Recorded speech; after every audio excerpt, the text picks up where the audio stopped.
everybody, welcome back. Steven here, Northwest Small Batch Brewing.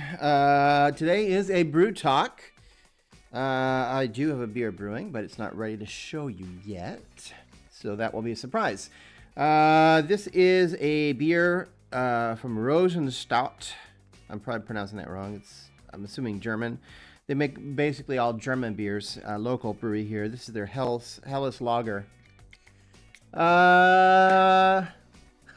I just popped that open and it just sprayed everywhere. Literally. All over the table. That's crazy. Anyway, today's video is on something called cereal mash. And it's an old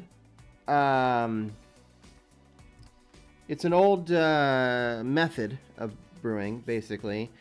I'm going to explain why, it was done.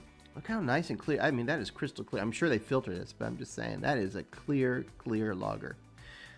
Anyway, it's an old process. It's not done anymore. But I feel like it's important to know about it because you will come across it if you're looking at old recipes and you don't maybe even know it's an old recipe. I've said this in a video, maybe it was last week or the week before, sort of a similar sort of vein that when I first started brewing, it was a lot of confusion because you look at recipes and you're like, something's not right. This doesn't seem to make sense. I don't know what they're talking about.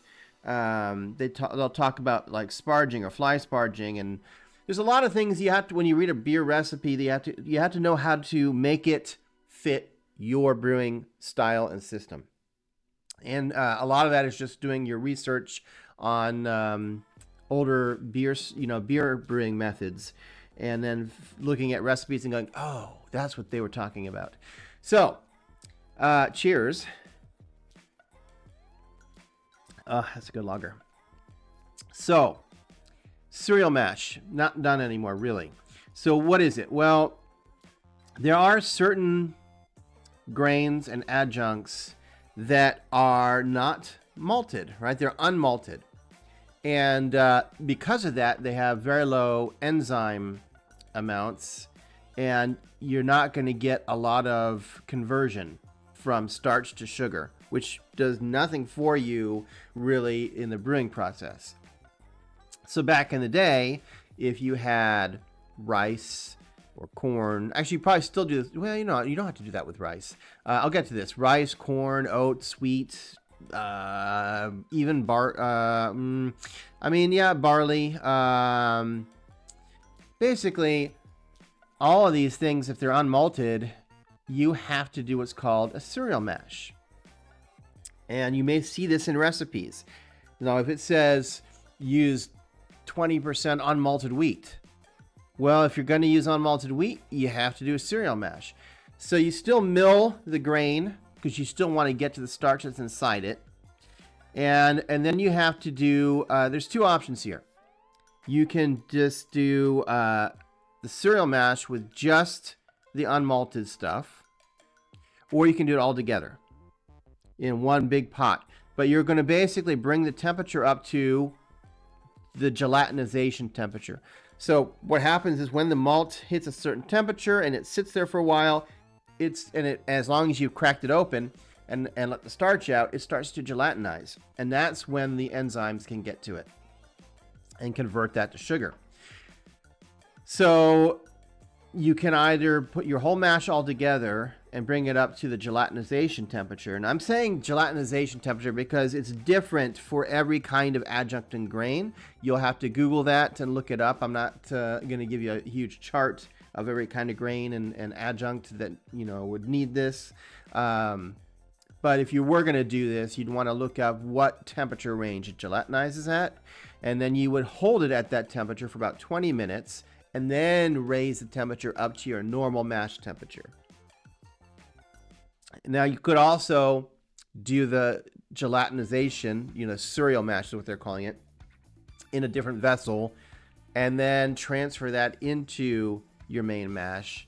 Either way, the point is, it needs this extra time at a lower temperature in order to get the enzymes to be able to work on the malt or the starch. All right. This sort of harkens back to the days of really under-modified malts that needed all these different step matches to get to the enzyme, and the malt to work with the starch, which we just don't have to do anymore. So, thank goodness science and things have improved for us and been made a lot easier. So the same is true with this. So for every kind of adjunct or unmalted grain, you can usually find another version of it called, and it varies. A lot of times it will just say flaked oats, flaked wheat, whatever. That means that it's already been heated up and gelatinized. And a lot of times it's rolled into cereal flakes. That's what they look like. If you're using flaked oats, let's say it's 20, you want 20%, it says 20% unmalted wheat. If you just do 20% flaked wheat, you don't have to do this cereal mash. It's already done, right? So you can just throw that flaked wheat in with a regular mash. And you don't need to actually mill it either. It's already ready to go. You'll also find other terms. Usually it's gonna be flaked. Sometimes you'll see something called torrefied. I don't know where that term comes from, but torrefied means the same thing. It basically means the same thing. That you're getting something that's already gelatinized, right? So you'll see torrefied wheat and torrefied barley and different things like that.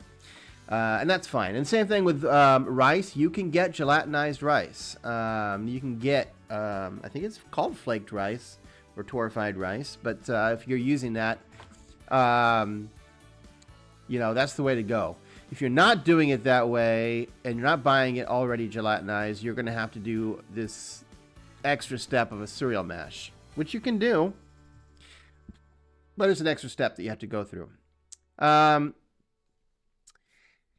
kind of all I wanted to get to today. The whole point, like I say, of this video and the prior ones was to kind of throw stuff out there that you may come across in recipes and be like, what is that? Or why didn't my beer turn out right? I thought I followed the recipe.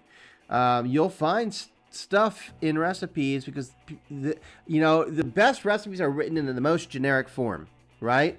They're written with percentages, not amounts, because you can do ratios, right? Instead of doing amounts, and then it doesn't matter whether you're weighing stuff out in pounds or ounces or whatever, because it's just you need X percent of wheat, X percent of two-row, X percent, right? It's all broken down. But not always, recipes aren't always written that way. And a lot of software, brewing software, will allow you to put stuff in by percentage or set it like to a goal. Now, it used to be in Brewer's Friend, you could set, you'd say, I want my gravity to be my final gravity to be this, or I want my final ABV to be this. And then you put in the grain that you're going to use and what percentage of grain, and it will automatically calculate what you need to hit that target. Unfortunately, that has not worked now for a very long time on Brewer's Friend. And if anybody knows me and is on Brewer's Friend, they saw my post that I keep asking for them for an update, and they just keep basically saying, I don't know, there's no update. And that's huge. That's a huge... it's a huge negative for Brewer's Friend, in my opinion, because that is something that's used quite a bit. But I'm on a tangent. This is not a video on that. Hopefully this helps you with future recipe reading. I'll be back in another week here with either a brew video or a whiskey video or maybe just another brew talk. Either way, I'm glad you're here, and stay till the end. I'll be back soon, and until then, keep on brewing.